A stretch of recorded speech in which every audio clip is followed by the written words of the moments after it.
Quando nós estamos diante de temas complexos que tocam a nossa vida, que demandam de nós uma atitude, uma resposta, uma reflexão, nós ficamos um pouco constrangidos muitas vezes. Porque isso exige de mim e de você uma opinião, e ela pode ser contrária à opinião de pessoas que você respeita, que você admira, que estão aí do seu lado. Diante de dilemas que a nossa sociedade propõe para nós, mais do que respostas, nós precisamos ter posturas. Posturas saudáveis, que tenham a ver comigo, com você, que atinjam, que reverberem em nossas famílias, nossos filhos, as pessoas que estão em volta de nós.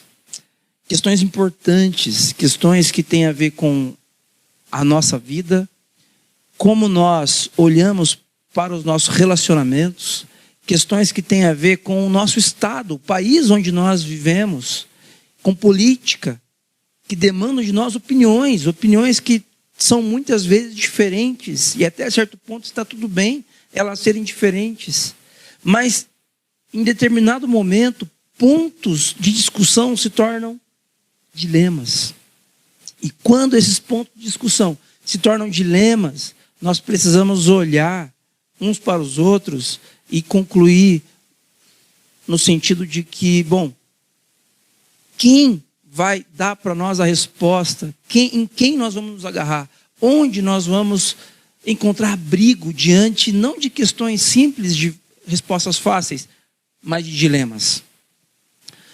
Nós vivemos uma sociedade e nós podemos classificar o nosso tempo como um tempo de hiperindividualismo. O individualismo é a maneira de ver o mundo a partir da sua opinião. Você ama as pessoas que estão em torno de você, você gosta delas, mas, na verdade, no frigir dos ovos, no fim do dia, a opinião que importa é a sua. Este é um fenômeno, este é um desenvolvimento de pensamento filosófico que surge lá no iluminismo, século XVII, século XVIII, e vem ganhando corpo, década após década, até chegar neste momento, onde os estudiosos deixam de chamar de individualismo para chamar de hiperindividualismo. Hiperindividualismo. Eu ouço o que você tem a dizer simplesmente para ganhar argumento, para rebater você quando você terminar de falar. Eu, na verdade, não me importo com a sua opinião. Eu não me importo com você. O que eu faço, na verdade, é ouvir o que você tem a dizer e prontamente dar a minha opinião, e eu quero superar a sua fala dando argumentos que mostrem que eu estou certo. Isso não sou eu, Carlos, ou você especificamente. Essa é a nossa sociedade. Nós somos hiperindividualistas. O cantor Renato Russo, em 1986, escreveu uma canção chamada Índios. E nessa canção tinha uma frase que ficou muito famosa, você deve conhecer essa canção, que diz: nos deram espelhos. E não foi um mundo bonito que vimos. Não foi um mundo cheiroso e fofinho. Não foi um mundo lindo e maravilhoso. Nos deram espelhos e vimos um mundo doente. Ele está falando disso lá em 1986. Se você cantasse essa música lá, ou se você cantou essa música lá, em 1986, talvez você tenha pensado o seguinte: bom, em 2023, as coisas serão diferentes. Não haverá mais guerras. As pessoas não se odiarão dessa forma. Como a ciência vai crescer muito, como a ciência vai se multiplicar, então as pessoas estarão com as suas necessidades mais supridas e tudo estará melhor. O problema não é o mundo doente, o problema é que nós estamos em 1986. Mas não, nós estamos em 2023 e basta você acessar as notícias aí no seu smartphone, em poucos segundos você vai perceber que nós ainda vivemos em um mundo doente. Vivemos ainda num contexto de inúmeros dilemas. E eu quero apresentar para vocês aqui hoje, para a gente conversar, alguns personagens, na verdade 2. E primeiro eu quero deixar claro para vocês que eu não tenho nada contra esses 2 homens. Eles são pessoas que têm carências e necessidades, erros e acertos como quaisquer outras pessoas. Mas eles servem para a gente aqui como um exemplo para a nossa conversa de um comportamento extremo na direção do hiperindividualismo, a partir do que a gente quer refletir aqui nessa manhã. E eu queria mostrar para vocês esse homem aqui, ó. Talvez você já tenha visto na internet. Esse cara chama-se Anthony Loffredo. Ele tem 33 anos, ele é francês. E ele é adepto de uma prática relativamente comum hoje, chamada modificação corporal. Ele quer modificar o corpo. E esse cara, ele gosta de ser chamado de alien negro. E ele modificou o corpo para que ele se parecesse com um alien. Como seria um alien, né? Diante do que Hollywood nos ensinou, daquele rosto característico do que seria um alien, um ET. E então ele fez inúmeras cirurgias para que ele se parecesse com um extraterrestre. Aqui tem uma outra foto dele, um pouco escuro, não dá para vocês perceberem, mas são vários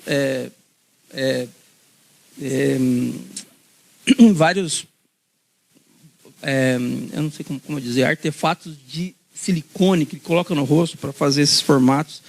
Segundo Anthony, ele está com 87% da sua meta de modificação corporal completa. Ainda tem algumas coisinhas para ele fazer. 87% está completo. Esse é o Anthony antes dos processos de modificação. E ele inspirou um brasileiro a fazer algo parecido. Um conhecido. Eu imagino que tenham mais pessoas fazendo isso, mas um conhecido brasileiro é esse personagem aqui, ó. Michel Prado, tem 46 anos. Ele é de Santos. Ele é conhecido como? Alguém conhece? Diabão. Esse aqui é o Diabão. Ele é o apelido dele, ele é conhecido dessa forma. Ele fez 66 procedimentos de modificação corporal. E ele tem 85% do corpo tatuado. A meta dele, qual que é a meta dele? É ser o homem mais modificado do mundo e entrar para o Guinness Book, o livro dos recordes. Esse Michel Prado, ele fez, olha só, 17 implantes de silicone, 30 escarnificações, que são técnicas de modificação corporal, com cortes superficiais na pele, 7 implantes transdermais, uma remoção de nariz, uma remoção de orelha, uma remoção de mamilo, uma remoção de dedo anelar, uma remoção de umbigo, uma língua bifurcada, uma língua tatuada, uma bifurcação das laterais da boca, um implante dentário cromo, uma lipoaspiração, uma abdominoplastia. O que eu... as mulheres sabem falar isso melhor do que os homens. Gente, por que eu estou falando isso? Eu não quero expor. Esse cara aqui, quem conhece, tem um amigo meu de Santos que é pastor e é amigo dele, que é um cara de gente boníssima, esse Michel Prado. Meu ponto aqui não é dizer que eles são doentes, que eles estão fazendo coisas erradas, não é esse o ponto. Porque a nossa sociedade vai dizer o quê? Vai dizer assim, o problema é deles. Não é? Quem que pagou por essas coisas? Foram eles. Então, problema é deles, eles cuidam da vida deles, eu cuido da nossa. Mas esse é o hiperindividualismo, ok? Isso é o que a nossa sociedade nos ensina e nos instiga a pensar. Mas nós estamos aqui querendo, moldados por outra história, pensar de uma forma diferente. E eu quero refletir com vocês aqui hoje a respeito de algo que passa com certeza na mente do francês e do brasileiro, que é fugir da realidade. Fugir da realidade.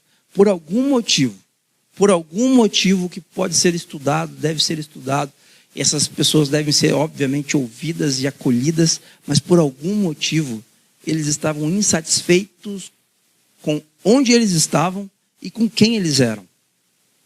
E por algum motivo eles então quiseram caminhar nessa direção da modificação corporal. Nós, muitas vezes, não como esses dois personagens extremos, mas nós, muitas vezes, também nós estamos descontentes com onde estamos e com quem somos. Com quem somos agora, hoje. 2023. Eu estou descontente com quem eu sou, então eu volto para o passado e vivo em algum lugar saudosista do passado. Ou eu vou e tento me alojar lá no futuro, em algum lugar do futuro que me traga novas possibilidades, de repente, para que eu possa fugir do quê? Do presente. De onde eu estou e de quem eu realmente sou. A fuga da realidade é algo muito comum, na verdade, de ser praticada por nós. Agora, é um desperdício. Porque, na verdade, como diz uma canção que nós cantamos sempre aqui, nós só temos o hoje. Nós só temos o agora. E agora eu tenho quem eu sou e onde eu estou. Quando nós agimos na direção desse hiperindividualismo, nós nos comportamos de maneira que nós supervalorizamos aquilo que nós pensamos e nós tentamos encontrar em algum lugar uma zona de segurança. E isso nos atinge também. Talvez você não tenha feito tantas cirurgias como esses dois, mas existe algo, um comportamento doentio nosso também, chamado gerontofobia. Olha o que é isso. Trata-se do excessivo medo de envelhecer. Abrangendo um problema que vai além da preocupação com a aparência. Porque, ok, você quer parecer um pouquinho mais jovem, normal. É normal quando eu chego para uma pessoa mais idosa, eu falo, puxa, você tem X anos, você parece ser 5, 10 anos mais nova do que isso. E essa pessoa fala, puxa, obrigado. Soa como um elogio, na verdade.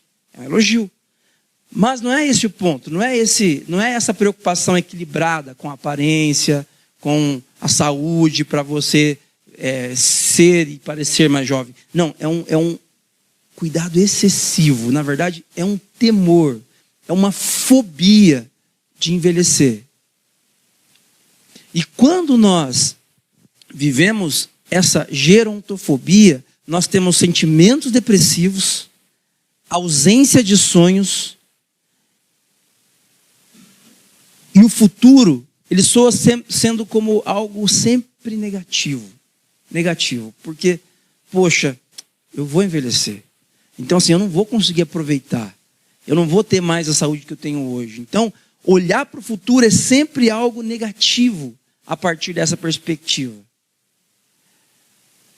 Quando você vê na TV, na internet, um anúncio falando a respeito de pessoas idosas, geralmente esses anúncios, para que essas pessoas idosas pareçam estar bem, fazem com que essas pessoas idosas pareçam ser jovens. Você já percebeu?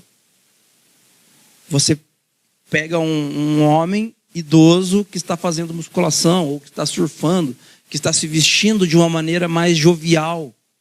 Por que passa essa impressão para a gente? Porque nós acabamos enxergando isso, ou por que nós procuramos isso? Porque nós temos essa gerontofobia. Nós temos esse medo excessivo de envelhecer. Nesse sentido, eu quero desafiar você a olhar comigo para esse texto.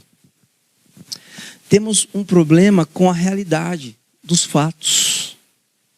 Queremos viver em um futuro hipotético, em um passado distante, ou, como é o caso dos dois personagens que eu trouxe aqui no começo, em uma realidade alternativa.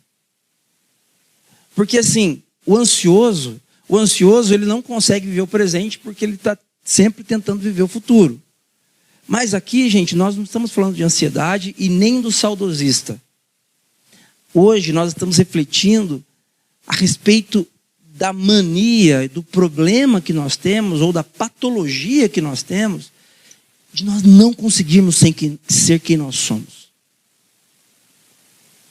Eu não consigo estar onde eu estou, eu não consigo ser quem eu sou.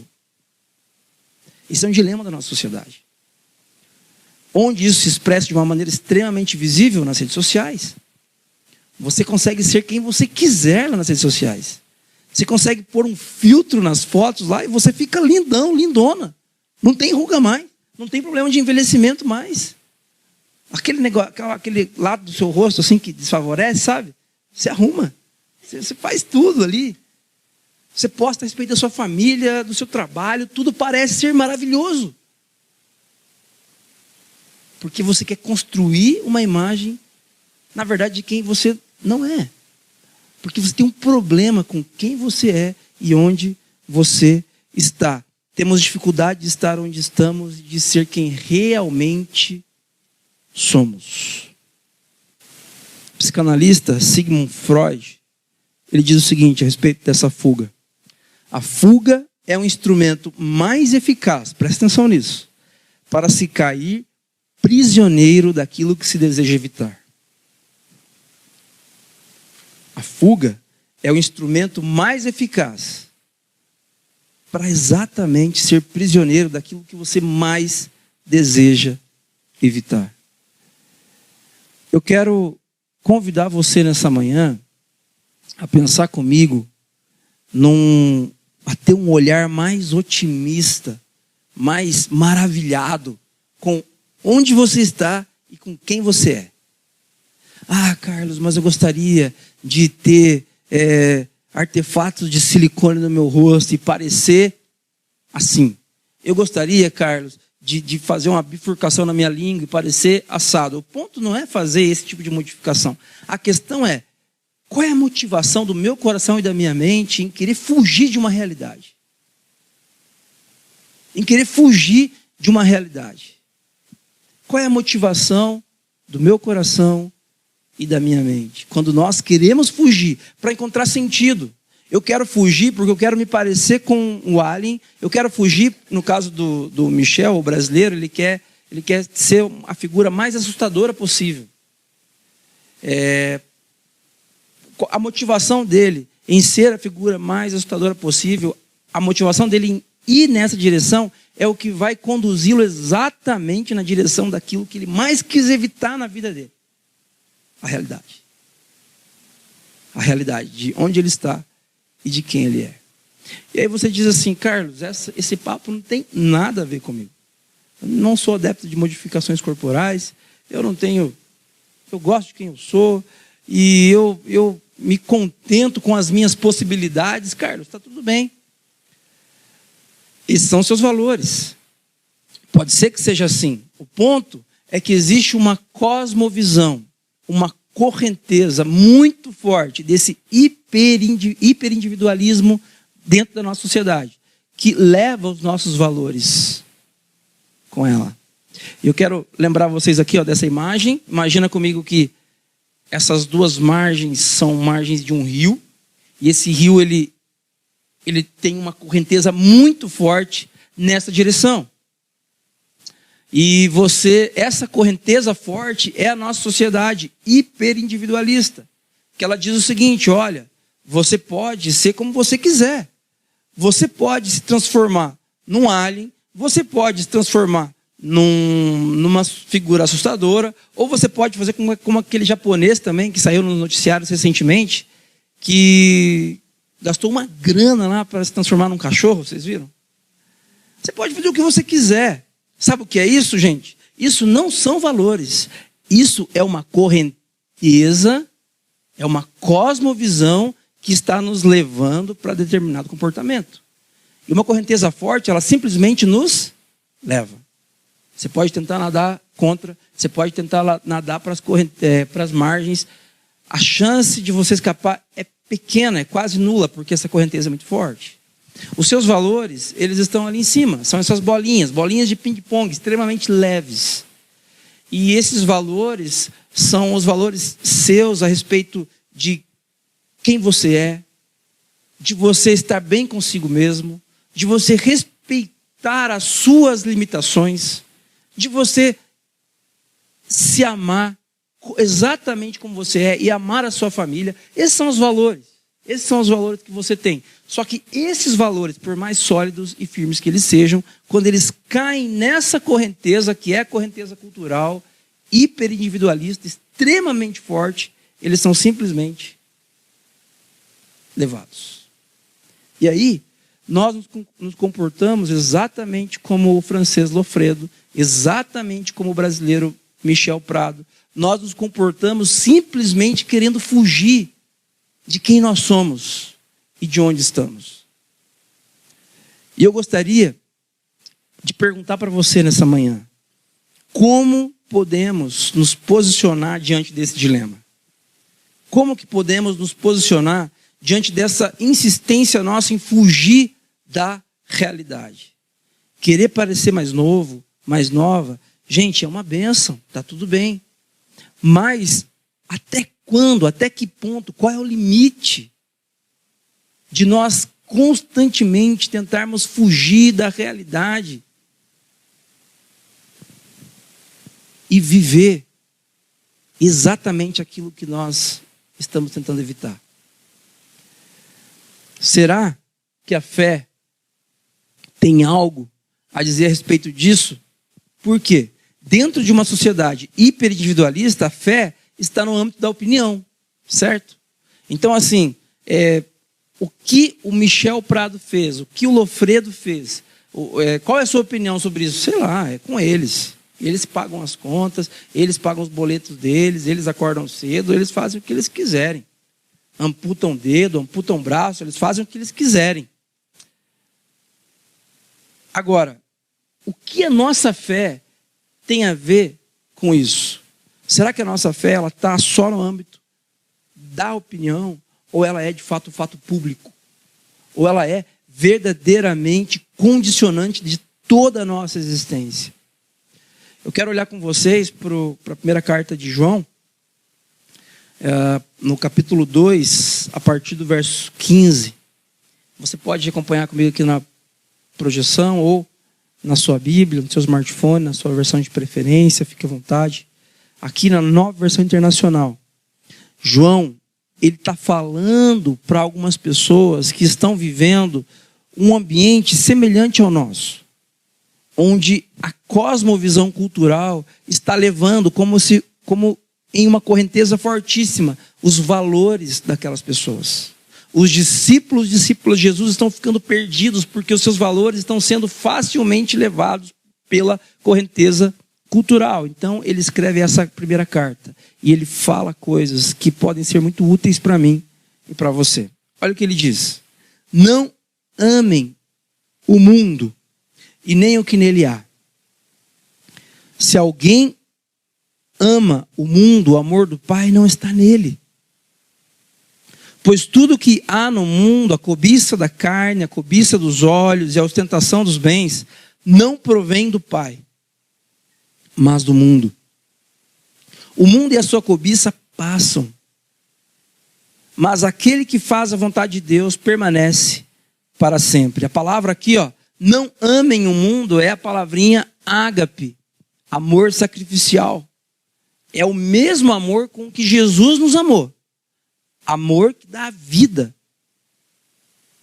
Agora, João está dizendo, não amem, Não amem sacrificialmente o mundo, nem o que nele há. Ele não está dizendo para você odiar o mundo. Você pode amar o mundo, mas amar sacrificialmente como Jesus amou você, não ame o mundo dessa forma. Não amem o mundo de forma sacrificial. Se alguém ama o mundo de forma sacrificial, o amor do Pai não está nele. Se você sacrifica quem você é, se você sacrifica a sua identidade como ser humano, como discípulo e discípula de Jesus, se você coloca isso em risco em prol de uma cosmovisão cultural, de uma correnteza forte que está nos levando, João está dizendo, o amor do Pai não está em você. O amor do Pai, o amor sacrificial do Pai, o amor do Pai revelado em Jesus não está em nós. O mundo e a sua cobiça passam, mas aquele que faz a vontade de Deus permanece para sempre. Quando nós estamos pensando em atitudes onde nós podemos fugir do presente, fugir da realidade, isso pode ter a ver com substâncias que você pode consumir, com alterações no seu corpo que você possa fazer, e simplesmente fugir de uma realidade. Quando nós estamos pensando nisso, nós estamos pensando em encontrar abrigo, encontrar consolo, encontrar ajuda em virtude de sofrimentos que possamos ter enfrentado em nossas vidas. Mas João está nos lembrando o seguinte: aquele que faz a vontade de Deus permanece para sempre. Essa expressão aqui, permanece para sempre, ela é interessante, porque é quase que uma ambiguidade. A palavra permanece, no grego, vem de uma expressãozinha chamada meno. E essa expressão já tem a ver com permanecer, com habitar de forma contínua. João colocar aqui duas expressões é porque ele quer dar muita ênfase. É você permanecer para sempre, para sempre, para sempre. É muito seguro. Quando você faz a vontade de Deus, você permanece eternamente seguro e segura.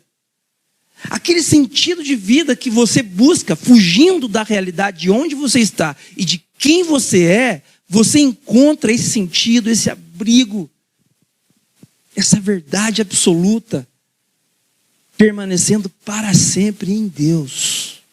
Quando você faz a vontade de Deus. Fazer a vontade de Deus aqui não tem a ver com perfeição, não tem a ver com não ter pecado, senão nenhum de nós aqui teria condição de permanecer em Deus para sempre.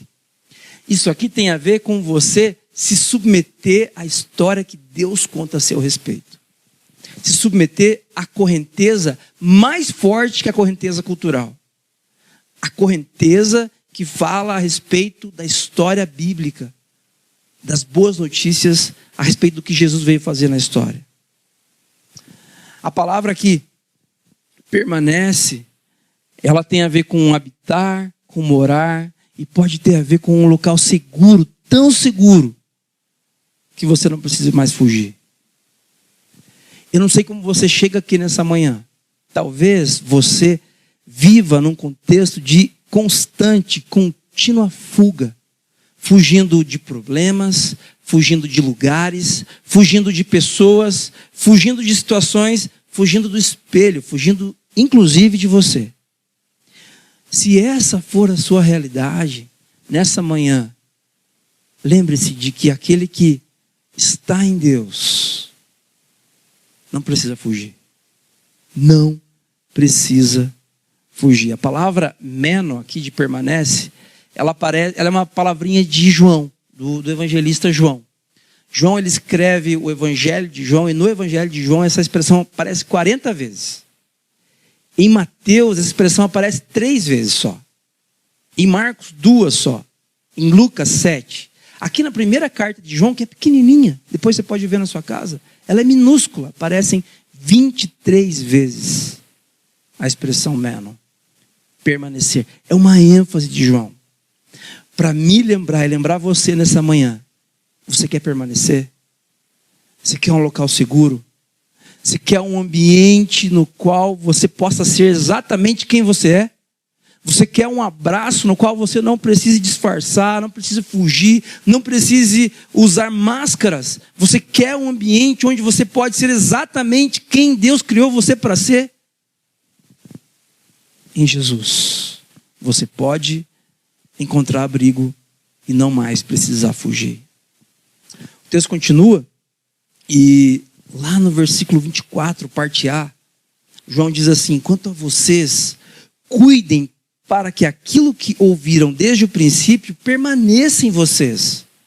Agora preste atenção nisso. Quando ele fala aqui, aquilo que vocês ouviram desde o princípio, ele está fazendo referência às boas novas, às boas notícias sobre Jesus. Por quê, gente? Porque se você voltar lá no capítulo 1, no versículo 1, João vai dizer assim: nós estamos falando a respeito daquele que ouvimos, daquele que vimos e aquele em quem tocamos. Ou seja, João está falando de uma pessoa, de um relacionamento. Ele não está falando simplesmente de uma informação, de uma religião. Então, cuidem, você aqui nessa manhã, cuide para que aquilo que você ouviu, viu, tocou a respeito de Jesus, relacionamento com Cristo, cuide para que isso permaneça em vocês. De novo a palavrinha permanecer. Cuide para que isso permaneça em vocês. E aqui, eu quero destacar para vocês que essa expressãozinha aqui está no imperativo. Se você tiver uma versão antiga aí de Bíblia, você vai perceber que esse cuide, na verdade, ele não tem no original, no texto grego. E esse texto, no original, ele seria algo como assim: permaneça em vocês aquilo que vocês ouviram desde o princípio. Permaneça em vocês. Só que o permanecer depende de mim e de vocês. É uma ação nossa. E é o imperativo, é uma ordem. O que o texto quer dizer para a gente aqui?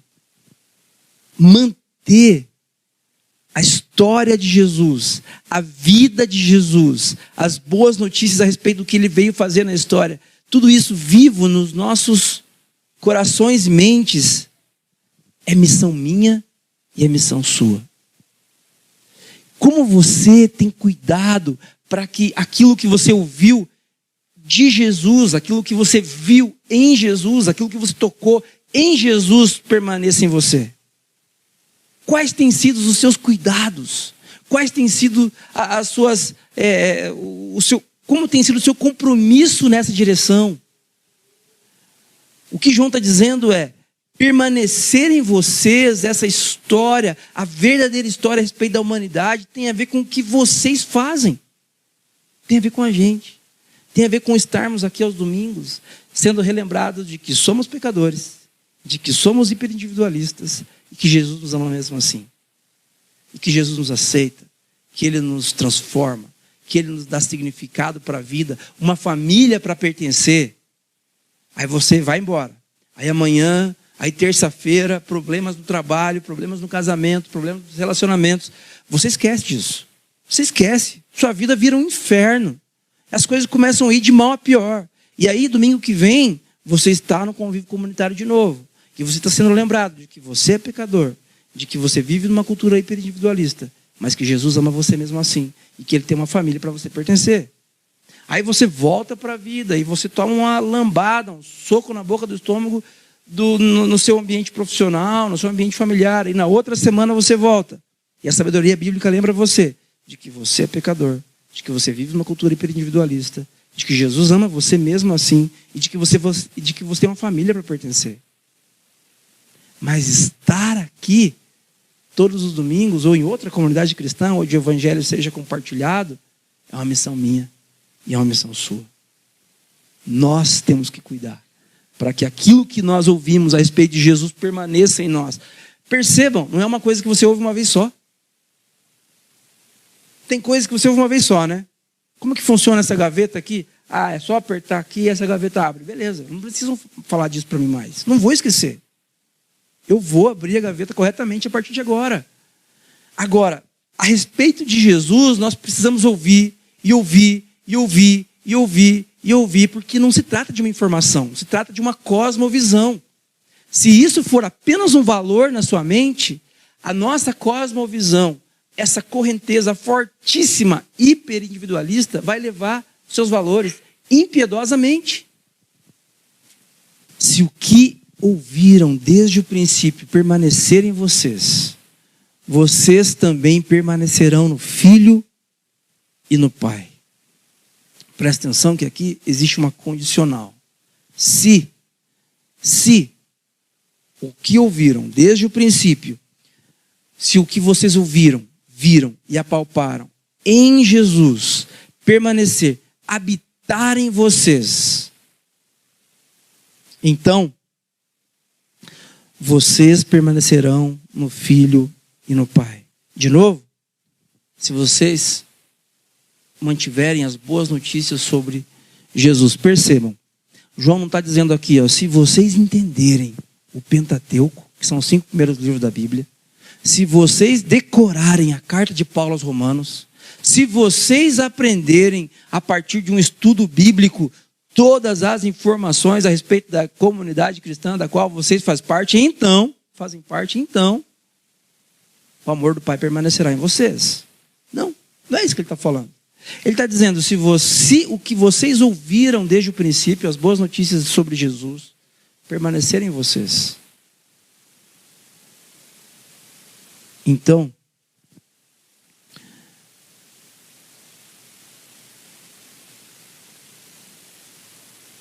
vocês permanecerão no Filho e no Pai. A palavra permanecer, mais uma vez, se ela habitar, se ela morar em nós. E aqui, gente, eu quero lembrar você de que a Bíblia, quando ela fala a respeito do amor de Jesus, ela não se propõe a falar para mim e para você a respeito de informações pura e simplesmente. Eu gosto que os meus filhos decorem textos bíblicos, ou o Isaac especialmente, né, mais velho, saiba uma coisa ou outra, mas para mim, sinceramente, essa não é a ênfase. Esse não é o ponto.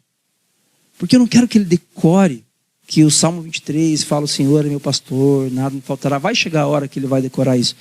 Mas o ponto é nós ensinarmos nossos filhos e, primeiramente, nos ensinarmos de que essa verdade que nós ouvimos desde o princípio permaneça em nós.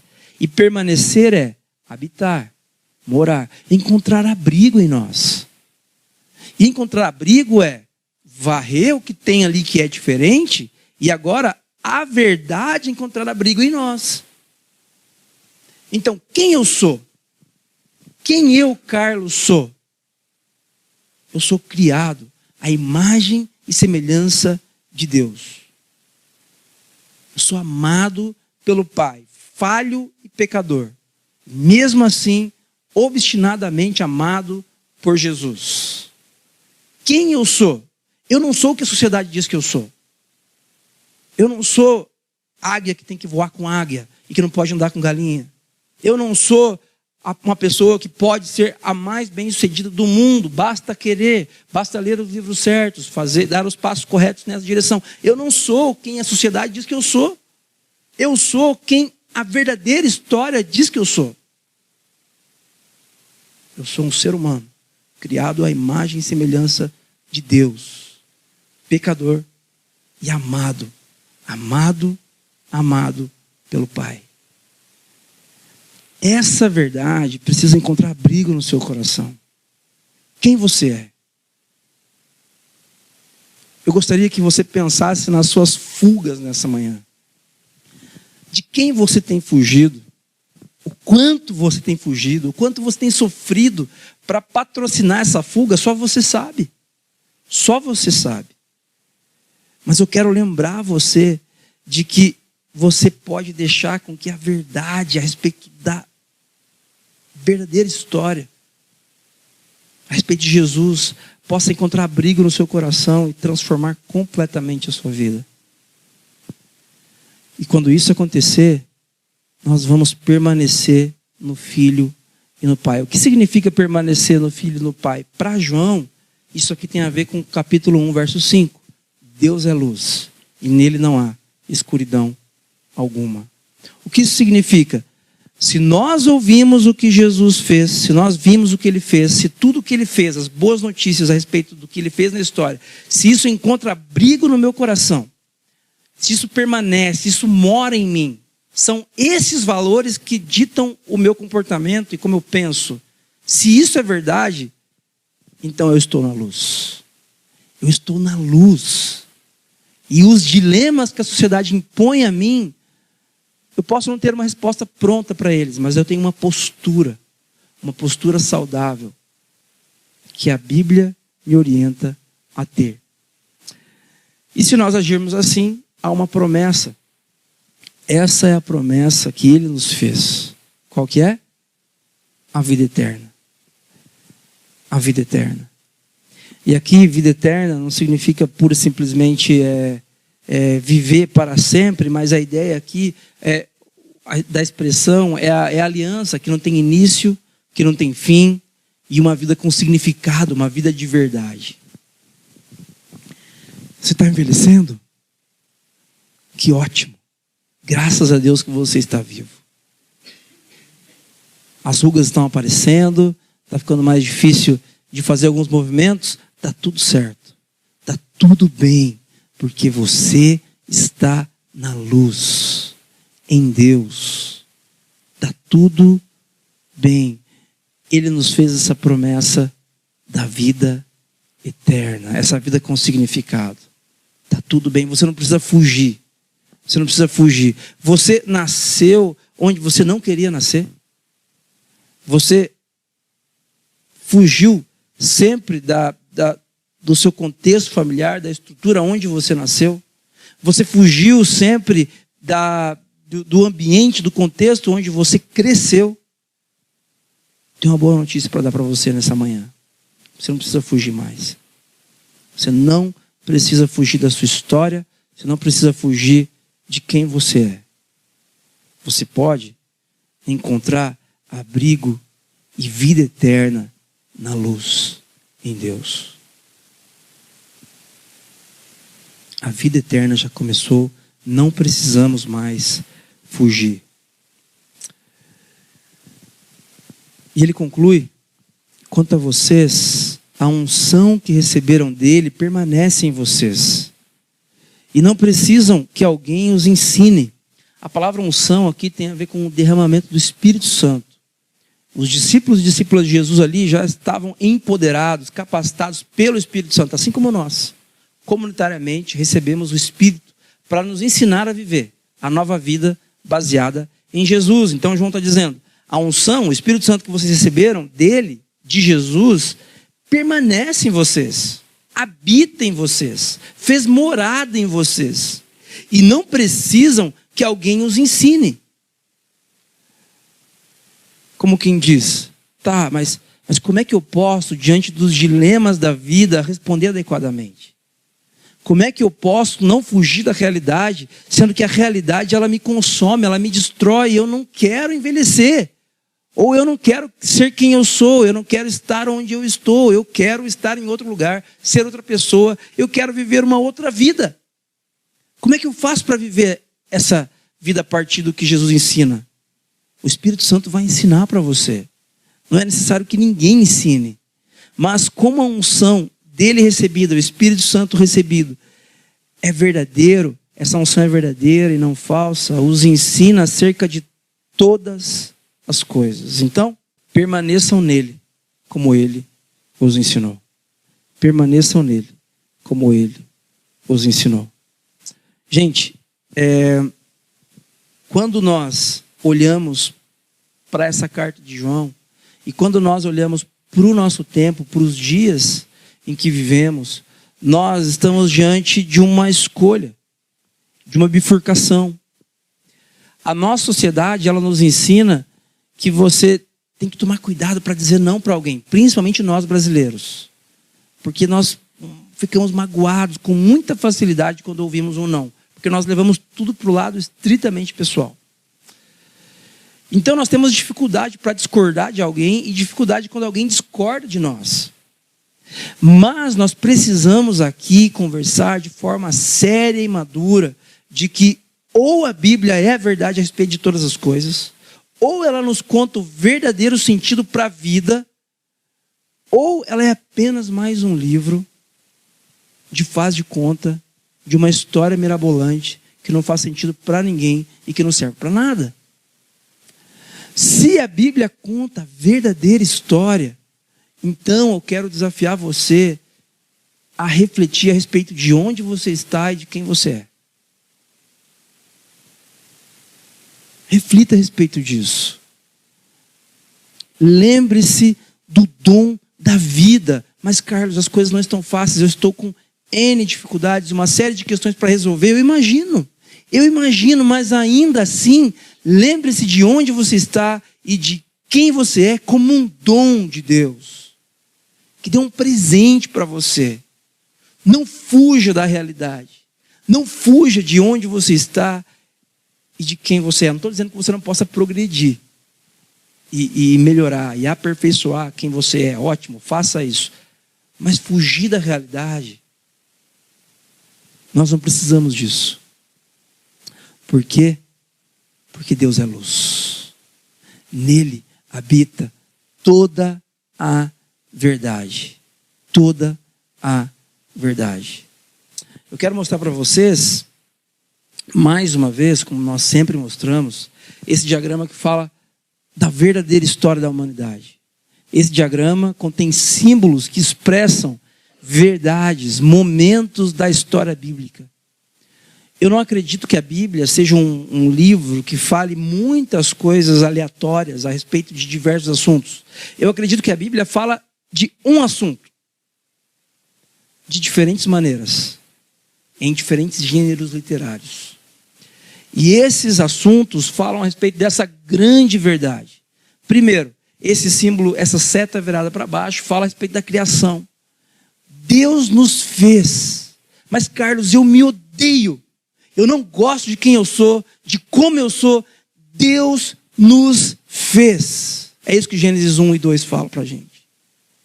E quando ele terminou toda a criação, ele não ficou insatisfeito.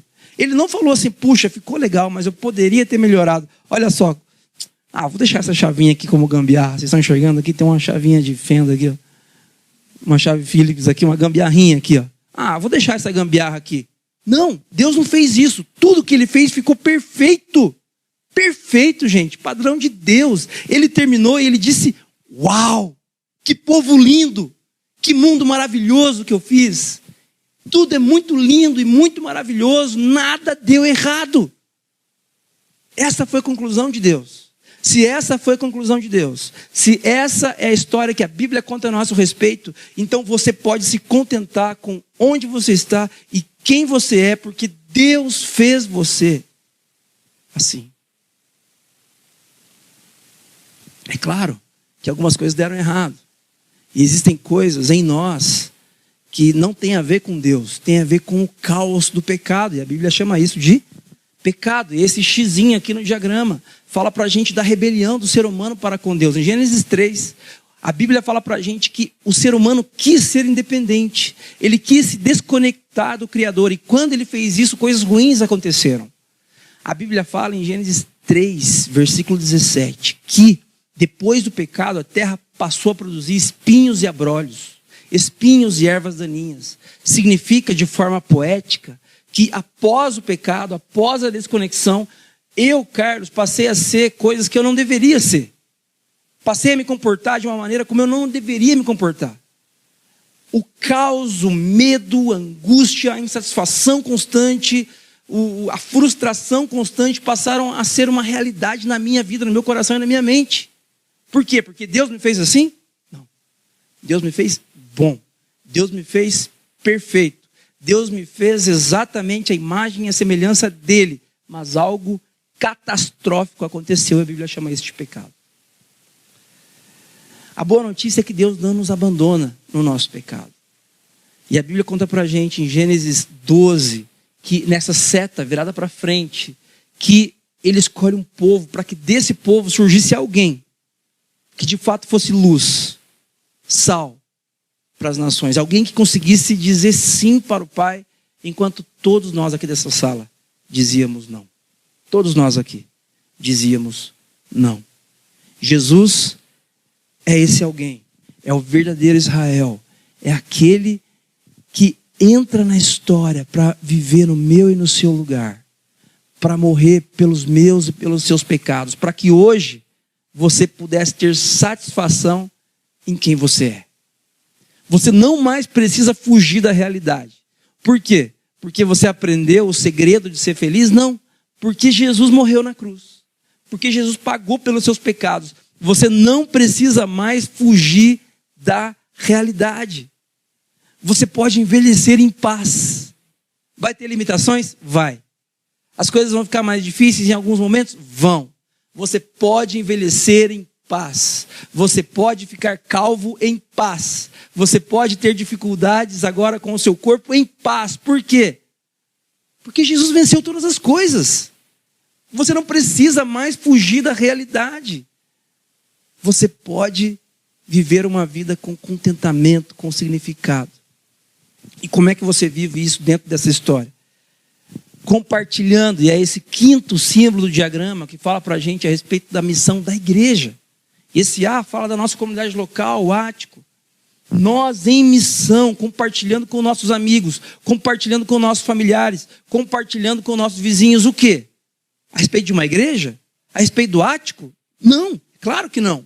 Nós vamos compartilhar com nossos amigos a respeito desse Jesus que nos possibilita uma vida de segurança, de permanecer, de não mais fuga nele, na verdadeira história que ele conta a nosso respeito, até que ele venha.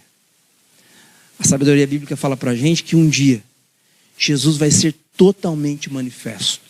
Alguns chamam isso de segunda vinda. Quando isso acontecer, nós viveremos eternamente com ele e totalmente satisfeitos nele, até que ele venha. Esse sexto símbolo do diagrama ainda não aconteceu, ok? Nós estamos na fase do quinto símbolo, nós estamos compartilhando, nós estamos contando para as pessoas aquilo que Jesus fez. O missiólogo Michael Gorin diz o seguinte, a respeito dessa verdadeira história, a respeito desse diagrama. Na verdadeira história, somos convidados a participar de uma narrativa maior, onde nossas vidas encontram significado e propósito. Eu queria que você prestasse muita atenção nisso. Eu vou concluir agora após essa citação do Gorin, mas eu quero que você preste muita atenção. Para o Gorin, para nós, quando você olha para a sabedoria bíblica, o que a Bíblia conta não é uma história, é a verdadeira história. E nessa verdadeira história, nós somos convidados a participar de uma narrativa maior. Como assim maior? Quais são as narrativas menores? Iluminismo, hiperindividualismo, consumismo. Essas narrativas culturais são narrativas menores. Você pode escolher fazer parte de uma narrativa menor ou fazer parte de uma narrativa maior. É o que o Gorin está falando para a gente aqui. Onde nossas vidas encontram significado e propósito. Você quer que a sua vida encontre significado e propósito? Você quer deixar, não mais fugir da realidade de onde você está e de quem você é? Encontre seu lugar na verdadeira história de Deus. Aí talvez você diga assim, Carlos, mas e se a narrativa bíblica for mais uma narrativa? Já que estamos falando em narrativas, né, em tempos de narrativa de direita, narrativa de esquerda, narrativa dos que são pró isso, os que são contra aquilo, já que estamos em tempos de narrativa, e se a Bíblia for apenas mais uma narrativa? A sabedoria bíblica é a verdadeira história da humanidade, porque Jesus venceu a morte. Nós não acreditamos que a ressurreição de Jesus é uma lenda que aconteceu numa história fictícia, na mente mirabolante de alguém. Não. Nós acreditamos que a ressurreição de Jesus foi um fato público, visto por centenas de pessoas, segundo o evangelista Lucas. Vários historiadores do primeiro século, inclusive Flávio Joséfo, o mais famoso, fala de um judeu que ressuscitou e que inúmeras pessoas o seguiam para lá e para cá. Nós não cremos pura e simplesmente que Jesus ressuscitou no sentido fictício, no sentido de fé utópica, não. É um fato. Se Jesus ressuscitou, se ele de fato venceu a morte, se 3 dias depois de ser crucificado ele ressuscitou e comeu com os discípulos, então tudo o que a Bíblia diz é verdade. Por isso que ela é uma narrativa maior. Faz sentido? Se Jesus não ressuscitou, se isso é uma mentirinha, se isso foi uma invenção, é uma história, é uma lenda literária, então toda a Bíblia pode ser jogada no lixo. Se Jesus ressuscitou, então Deus nos fez, o pecado trouxe o caos, nós encontramos redenção em Cristo, e hoje podemos encontrar satisfação participando daquilo que Ele está fazendo na história. O que a gente pode levar para casa? Primeiro, Deus é a luz. Lembre-se disso. Quando João está falando de Deus é luz, ele está querendo dizer Deus é o Logos. Deus é a verdade absoluta. Ah não, mas isso é relativo. Não. Para João, não há relatividade aqui. Não há relativismo aqui. Para João, Deus é o absoluto. Deus é a verdade. Deus é a luz. Nele reside toda a verdade a respeito de todas as coisas. 2. Você tem ouvido, visto e tocado em Jesus? Você tem se relacionado com Jesus? Não com uma igreja, não com uma instituição, mas você tem ouvido, visto e tocado Jesus? Apenas um relacionamento com Ele pode nos livrar de uma vida de intermináveis fugas. Você quer parar de fugir? Você quer parar de se esconder? Você quer parar de usar máscara? Então, ouça, veja, toque em Jesus. E 3, deixe com que a história de Deus molde sua vida e encontre paz e alegria em estar onde você está e em ser quem você é. Deixe com que a história de Deus molde a sua vida. Qual história tem moldado a sua vida? Alguma história nos molda. Nós não somos, sabe aquela história da folha em branco? Ah não, eu sou uma folha em branco, nenhuma visão me molda, não existe isso. Nós somos moldados, somos afetados pelas cosmovisões diante das quais estamos expostos. Nós precisamos ser moldados pela verdadeira história que Deus conta a nosso respeito. Se isso acontecer, você vai encontrar paz e alegria em estar onde você está e em ser quem você é. Vamos orar? Deus de graça, nessa manhã nós reconhecemos, Pai, que temos fugido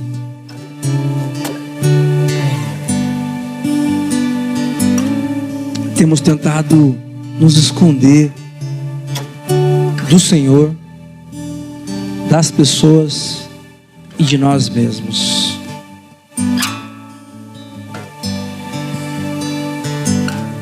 Deus, nós temos medo de envelhecer. Temos medo da morte.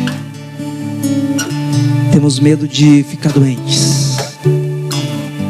Nós temos medo de precisar de ajuda.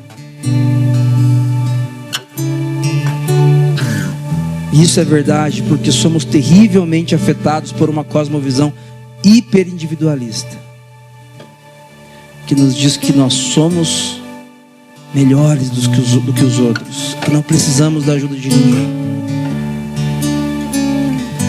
Mas nessa manhã, Pai, gostaria de pedir, junto com meus irmãos, Espírito Santo de Deus, transforma os nossos corações e mentes. Nós queremos caminhar moldados por sua história. Não queremos mais fugir. Não queremos mais esse embaraço, esse constrangimento da fuga. Nós queremos a segurança, a alegria, a paz da permanência. Da permanência nos teus braços de amor. Faz isso, Pai. Faz isso em nome e por amor de Jesus. Amém.